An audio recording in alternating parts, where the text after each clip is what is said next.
ओम शांति। आज 17 अगस्त 2020 की मुरली में बाबा ने कहा, मीठे बच्चे, ज्ञान सागर बाप आए हैं ज्ञान वर्षा कर इस धरती को सब्ज यानी हरा भरा बनाने।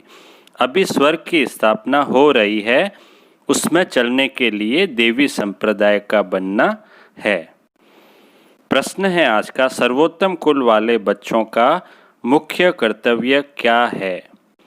उत्तर है, सदा ऊंची रूहानी सेवा करना, यहाँ बैठे व चलते फिरते खास भारत और आम सारे विश्व को पावन बनाना, श्रीमत पर बाप के मददगार बनना, यही सर्वोत्तम ब्राह्मणों का कर्तव्य है। आज की मुरली का गीत है जो पिया के साथ है। अब सुनते हैं मुरली को विस्तार से। ओम शांति। मीठे मीठे रूहानी बच्चों प्रति रूहानी बाप समझा रहे हैं, जो रूहानी बाप के साथ है, क्योंकि बाप है ज्ञान का सागर। कौन सा बाप? शिव बाबा। ब्रह्मा बाबा को ज्ञान का सागर नहीं कहेंगे। शिव बाबा, जिसको ही परम पिता परमात्मा कहा जाता है, शिव बाबा ही है ना ज्ञान का सागर। तो एक है लौकिक जिस्मानी पिता, दूसरा है परलौकिक रूहानी पिता। जिस्मानी पिता होता है एक लौकिक और एक पारलौकिक रूहानी पिता। वह शरीर का पिता, वह आत्माओं का पिता। यह बड़ी अच्छी रीति समझने की बातें हैं और यह ज्ञान सुनाने वाला है ज्ञान सागर। कौन है ज्ञान सागर? शिव बाबा। जैसे भगवान सबका एक है, वैसे ज्ञान भी एक दे सकते हैं। भगवान सबका एक है, शिव बाबा है, बिंदु स्वरूप है। कोई भी धर्म में चले जाओ आप। बाकी जो शास्त्र गीता आदि पढ़ते हैं, भक्ति करते हैं, वह कोई ज्ञान नहीं, उनसे ज्ञान वर्षा नहीं होती है। शास्त्र पढ़ना कोई ज्ञान नहीं है, उनसे ज्ञान वर्षा नहीं होती है। इसलिए भारत बिल्कुल ही सूख गया है, कंगाल हो गया है। वह बरसात भी नहीं पड़ती है तो जमीन आदि सब सूख जाती है। बारिश नहीं होती है तो क्या होता है? अकाल पड़ता है ना, सूखा हो जाता है सब जगह।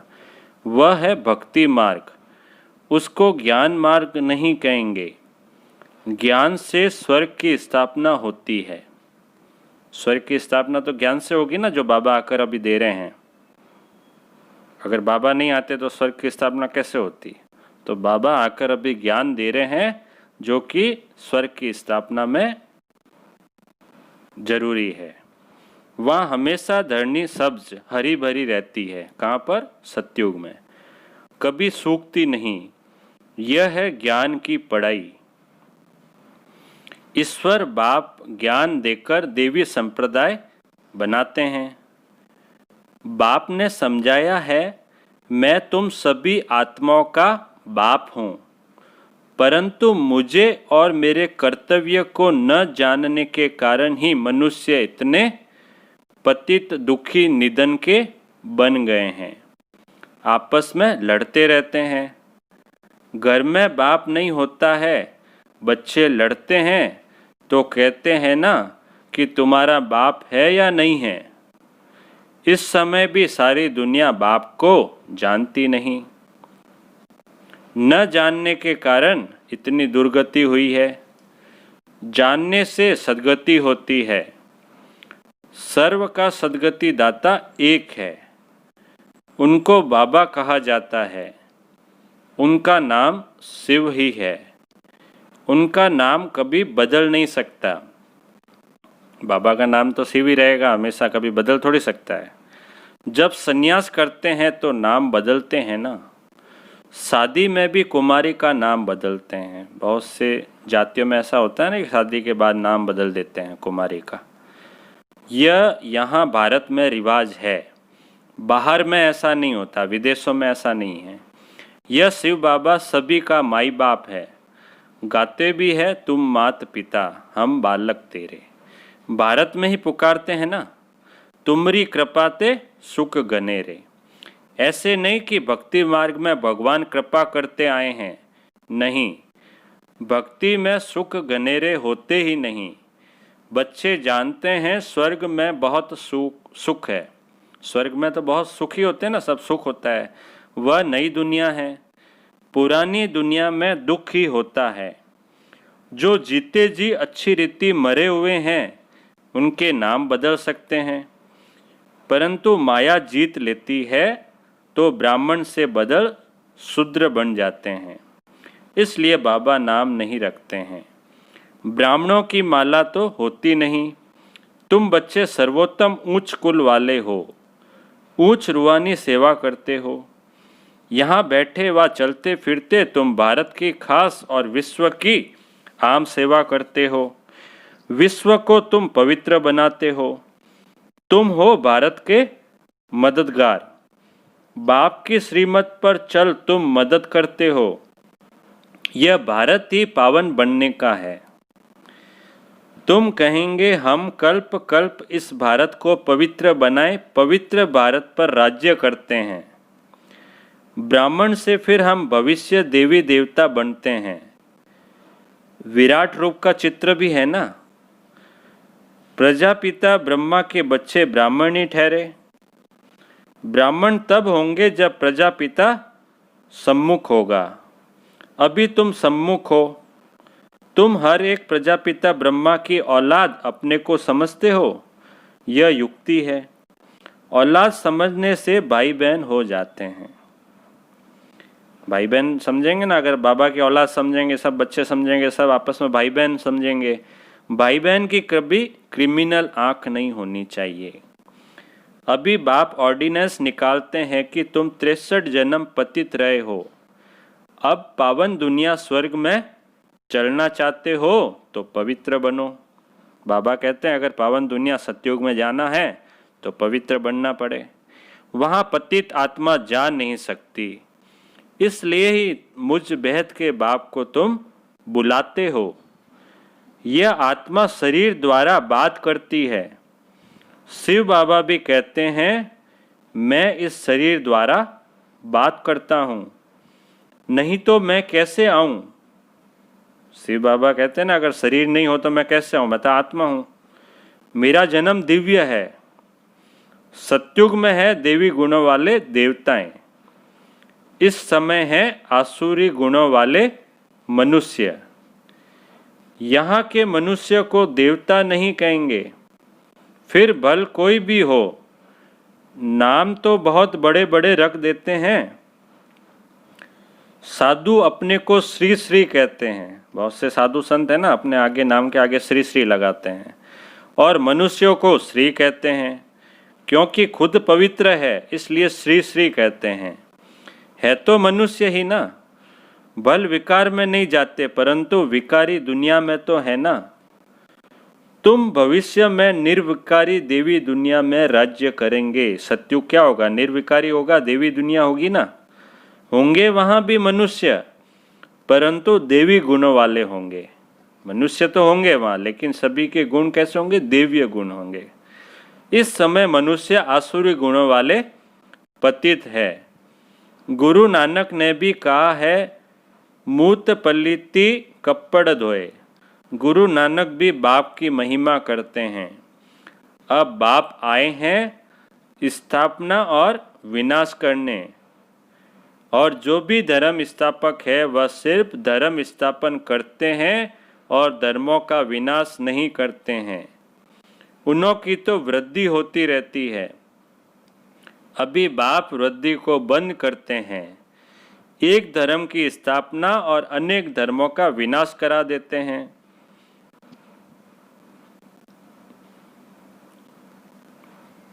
एक धर्म की स्थापना और अनेक धर्मों का विनाश करा देते हैं। ड्रामा अनुसार यह होना ही है। बाप कहते हैं मैं आदि सनातन देवी देवता धर्म की स्थापना कराता हूँ। किसकी स्थापना कर रहे हैं बाबा आके यहाँ पर? आदि सनातन देवी देवता धर्म की स्थापना कर रहे हैं ना। सभी को सतयुग में ले जाने आए हैं जहाँ देवी देवताओं का राज्य होगा, जिसके लिए तुमको पढ़ा रहा हूँ। और अभी हम पढ़ रहे हैं उससे तो देवी देवता बनेंगे। सतयुग में अनेक धर्म होते ही नहीं। सतयुग में सिर्फ एक धर्म होगा, अनेक धर्म नहीं होगा। आदि सनातन देवी देवता धर्म। बाकी कोई धर्म नहीं होंगे, सब धर्म बाद में आते हैं। ड्रामा में इन सब के वापस जाने की नूंद है। इस विनाश को कोई टाल नहीं सकते। विश्व में शांति तब होती है जब विनाश होता है। विनाश तो होगा ना, विनाश को कोई टाल सकता है क्या? कोई नहीं टाल सकता है। धीरे धीरे दुनिया विनाश की ओर बढ़ती जा रही है और विनाश होगा जब भी शांति होगी। इस लड़ाई द्वारा ही स्वर्ग के गेट खुलते हैं। जो लड़ाई होगी जिससे विनाश होगा, जब भी तो स्वर्ग के गेट खुलेंगे। यह भी तुम लिख सकते हो कि यह महाभारी लड़ाई कल्प पहले भी लगी थी। कल्प पहले भी हुई थी, 5000 वर्ष बाद भी होगी, हर कल्प होगी। तुम प्रदर्शनी का उद्घाटन कराते हो तो यह लिखो, बाप परम धाम से आए हैं हेवन का उद्घाटन करने। बाप कहते हैं मैं हेवनली गॉड फादर हेवन का उद्घाटन करने आया हूँ। बाबा हेवनली गॉड फादर है ना, और स्वर्ग की स्थापना करने आए हैं, उद्घाटन करने आए हैं। बच्चों की ही मदद लेता हूँ स्वर्गवासी बनाने के लिए। इतनी सब आत्माओं को पावन नहीं तो कौन बनाए? ढेर आत्माएं हैं, घर घर में तुम यह समझा सकते हो। भारतवासी तुम सतो प्रधान थे, फिर 84 जन्मों बाद तमो प्रधान बने हो। पहले क्या थे? सतो प्रधान थे, फिर 84 जन्म लेने के बाद तमो प्रधान बने हो। अब फिर सतो प्रधान बनो। मन मना भाव। ऐसे मत कहो कि हम शास्त्रों को नहीं मानते हैं। बोलो शास्त्रों को और भक्ति मार्ग को तो हम मानते थे, परंतु अभी यह भक्ति मार्ग की रात पूरी होती है। मानते तो हम भी थे ना पहले, यहाँ आने के बाद हमने इसको छोड़ा है। तो अब उनको कहना है कि अब यह भक्ति मार्ग की रात पूरी होती है, ज्ञान से दिन शुरू होता है। बाप आए हैं सदगति करने। समझाने की बड़ी युक्ति चाहिए। बाबा कहते हैं समझाने की अच्छी युक्ति होनी चाहिए। कोई अच्छी रीति धारणा करते हैं, कोई कम करते हैं। बाबा के यहाँ आते हैं, कोई अच्छी रीति धारणा करते हैं श्रीमत पर, कोई कम करते हैं। प्रदर्शनी में भी जो अच्छे अच्छे बच्चे हैं वह अच्छा समझाते हैं। जैसे बाप टीचर है तो बच्चों को भी टीचर बनना पड़े। गाया भी जाता है सतगुरु तारे, बाप को कहा जाता है सच्चखंड की स्थापना करने वाला सच्चा बाबा। झूठ खंड स्थापन करने वाला है रावण। अब जबकि सदगति करने वाला मिला है तो फिर हम भक्ति कैसे करेंगे? भक्ति सिखलाने वाले हैं अनेक गुरु लोग। भक्ति सिखलाने वाले तो बहुत गुरु है, कई गुरु है। रोजाना देखो आप, नए नए गुरु आ रहे हैं, टीवी में इतने आते रहते हैं प्रवचन। सतगुरु तो एक ही है। कहते भी हैं सतगुरु अकाल, फिर भी अनेक गुरु बनते रहते हैं। सन्यासी उदासी बहुत प्रकार के गुरु लोग होते हैं। सिख लोग खुद ही कहते हैं सतगुरु अकाल, अर्थात जिसको काल नहीं खाता। मनुष्यों को तो काल खा जाता है। बाप समझाते हैं मन मना भाव। उनका फिर है जप साहेब को तो सुख मिले, मुख्य 2 अक्षर है। बाप कहते हैं मुझे याद करो जप साहेब को। साहेब तो एक है। गुरु नानक ने भी उनके लिए इशारा किया है कि उनको जपो। वास्तव में तुमको जपना नहीं है, याद करना है। ऐसा थोड़ी करना है बाबा बाबा बाबा बाबा, ऐसे नहीं। जपना नहीं है, याद करना है। शांति में बैठकर याद करना है उन्हें।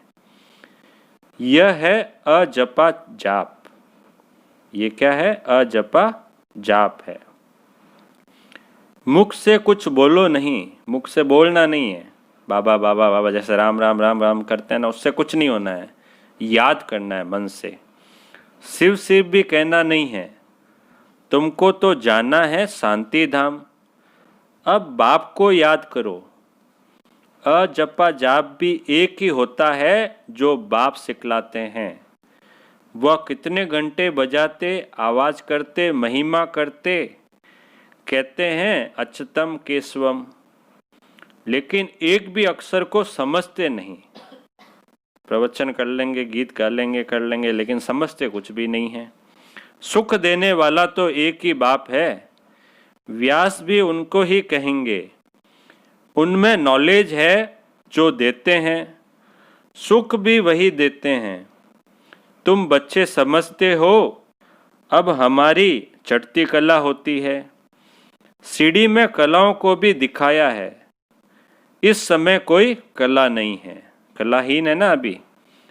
मैं निर्गुण हारे में कोई गुण नहीं, एक निर्गुण संस्था भी है। अब बाप कहते हैं बालक तो महात्मा मिसल होता है, उनमें कोई अवगुण नहीं है, बालक में नहीं होता है अवगुण। उनका फिर नाम रख देते हैं निर्गुण बालक। अगर बालक में गुण नहीं तो बाप में भी नहीं, सब में अवगुण है। गुणवान सिर्फ देवताएं बनते हैं। नंबर 1 अवगुण है जो बाप को नहीं जानते। दूसरा अवगुण है जो विषय सागर में गोता खाते हैं। बाप कहते हैं आधा कल्प तुमने गोता खाया है, अब मैं ज्ञान सागर तुमको क्षीर सागर में ले जाता हूं। मैं तो क्षीर सागर में जाने के लिए तुमको शिक्षा देता हूं। मैं इनके बाजू में आकर बैठता हूं जहां आत्मा रहती है। ब्रह्मकुटी में बैठते हैं ना बाबा, के आत्मा के पास शिव बाबा बैठते थे। मैं स्वतंत्र हूं, कहां भी जा आ सकता हूं। तुम पितरों को खिलाते हो तो आत्मा को खिलाते हो ना। पितरों का मतलब ये उसके आत्मा को खिला रहे हैं हम। शरीर तो भस्म हो जाता है, उनको देख भी नहीं सकते। समझते हो फलाने की आत्मा का श्राद्ध है। आत्मा को बुलाया जाता है, यह भी ड्रामा में पार्ट है। कभी आती है, कभी नहीं भी आती है। कई बार आ जाती है, कई बार आत्मा नहीं भी आती, प्रवेश नहीं करती है। कोई बताते हैं, कोई नहीं भी बताते हैं। यहाँ भी आत्मा को बुलाते हैं, आकर बोलती है, परंतु ऐसे नहीं बताती कि फलानी जगह जन्म लिया है। सिर्फ इतना कहेगी कि हम बहुत सुखी हैं, अच्छे घर में जन्म लिया है। अच्छे ज्ञान वाले बच्चे अच्छे घर में जाएंगे, कम ज्ञान वाले कम पद पाएंगे। बाकी सुख तो है। राजा बनना अच्छा है या दासी बनना अच्छा है, बाबा पूछ रहे हैं। राजा बनना है तो इस पढ़ाई में लग जाओ। दुनिया तो बहुत गंदी है, दुनिया के संग को कहेंगे कुसंग। एक सत का संग ही पार करता है, बाकी सब डुबोते हैं। बाप तो सबकी जन्म पत्री जानते हैं ना। यह पाप की दुनिया है, तब तो पुकारते हैं और कई ले चलो। अब बाप कहते हैं मीठे मीठे बच्चों, मेरा बनकर फिर मेरी मत पर चलो। यह बहुत गंदी दुनिया है, करप्शन है, भ्रष्टाचार है ना अभी तो बहुत दुनिया में। लाखों करोड़ों रुपयों की ठगी होती है। अब बाप आए हैं बच्चों को स्वर्ग का मालिक बनाने, तो अथाह खुशी होनी चाहिए ना। वास्तव में यह है सच्ची गीता। फिर यह ज्ञान प्राय लोप हो जाएगा। अभी तुमको यह ज्ञान है, फिर दूसरा जन्म लेंगे तो ज्ञान खलास। फिर है प्रालब्ध, फिर प्रालब्ध मिलेगी ना। अभी जो ज्ञान लिया उसकी तुमको पुरुषोत्तम बनाने के लिए बाप पढ़ाते हैं। अभी तुमने बाप को जाना है। सत्युग में तो प्रालब्धि मिलेगी ना, उस समय ज्ञान तो रहेगा ही नहीं, लुप्त हो जाएगा। अब अमरनाथ की यात्रा होती है। बोलो जिनको सूक्ष्म वतन में दिखाते हो, वह फिर स्थूल वतन में कहाँ से आया। पहाड़ आदि तो यहाँ है ना, वहाँ पतित हो कैसे सकते। जो पार्वती को ज्ञान देते हैं, बर्फ का लिंग बैठ हाथ से बनाते हैं, वह तो कहाँ भी बना सकते हैं। मनुष्य कितने धक्के खाते हैं, समझते नहीं कि शंकर के पास पार्वती कहाँ से आई जो उनको पावन बनाएंगे। शंकर कोई परमात्मा नहीं, वह भी देवता है। मनुष्यों को कितना समझाया जाता है फिर भी समझते नहीं, पारस बुद्धि बन नहीं सकते। प्रदर्शनी में कितने आते हैं, कहेंगे नॉलेज तो बहुत अच्छी है, सबको लेनी चाहिए। अरे तुम तो लो, कहेंगे हमको फुर्सत नहीं। प्रदर्शनी में यह भी लिखना चाहिए कि इस लड़ाई के पहले बाप स्वर्ग का उद्घाटन कर रहे हैं, विनाश के बाद स्वर्ग के द्वार खुल जाएंगे। बाबा ने कहा था, हर एक चित्र में लिखो पारलौकिक परम पिता परमात्मा त्रिमूर्ति शिव भगवानुवाच। त्रिमूर्ति न लिखने से कहेंगे शिव तो निराकार है, वह कैसे ज्ञान देंगे, इसलिए त्रिमूर्ति जरूर लिखना है। समझाया जाता है यही पहले गोरा था, कृष्ण था, फिर अब सांवरा मनुष्य बना है, अब तुमको मनुष्य से देवता बनाते हैं, फिर हिस्ट्री रिपीट होनी है। गायन भी है, मनुष्य से देवता किए, फिर सीढ़ी उतर मनुष्य बनते हैं, फिर बाप आकर देवता बनाते हैं। बाप कहते हैं मुझे आना पड़ता है, कल्प कल्प कल्प के संगम युगे आता हूँ। युगे युगे कहना रॉन्ग है, मैं संगम युग पर आकर तुमको पुण्य आत्मा बनाता हूँ, फिर रावण तुमको पाप आत्मा बनाते हैं। बाप ही पुरानी दुनिया को नई दुनिया बनाते हैं, बाप आकर फिर वापस इस पुरानी दुनिया को नई दुनिया बना रहे हैं ना, यह समझने की बातें हैं। अच्छा मीठे मीठे सिकिलदे बच्चों प्रति माता पिता बाप दादा का याद प्यार और गुड मॉर्निंग। रूहानी बाप की रूहानी बच्चों को नमस्ते। हम रूहानी बच्चों की रूहानी बाप दादा को याद प्यार और नमस्ते। धारणा के लिए मुख्य सार है, पहला पॉइंट है बाप के समान टीचर बनना है, बड़ी युक्ति से सबको इस झूठ खंड से निकल सचखंड में चलने के लायक बनाना है। दूसरा पॉइंट है दुनिया का संग कुसंग है, इसलिए कुसंग से किनारा कर एक सत का संग करना है, ऊंच पद के लिए इस पढ़ाई में लग जाना है, एक बाप की मत पर ही चलना है। वरदान है आज का, संतुष्टता द्वारा सर्व से प्रशंसा प्राप्त करने वाले सदा प्रसन्नचित भव। विस्तार है, संतुष्टता की निशानी प्रत्यक्ष रूप में प्रसन्नता दिखाई देगी, और जो सदा संतुष्ट व प्रसन्न रहते हैं उनकी हर एक प्रशंसा अवश्य करते हैं। तो प्रशंसा प्रसन्नता से ही प्राप्त कर सकते हो, इसलिए सदा संतुष्ट और प्रसन्न रहने का विशेष वरदान स्वयं भी लो और औरों को भी दो, क्योंकि इस यज्ञ की अंतिम आहुति सर्व ब्राह्मणों की सदा प्रसन्नता है। जब सभी सदा प्रसन्न रहेंगे तब प्रत्यक्षता का आवाज गूंजेगा, अर्थात विजय का झंडा लहराएगा। आज का स्लोगन है डायमंड बन, डायमंड बनने का मैसेज देना ही डायमंड जुबली मनाना है। अच्छा, ओम शांति।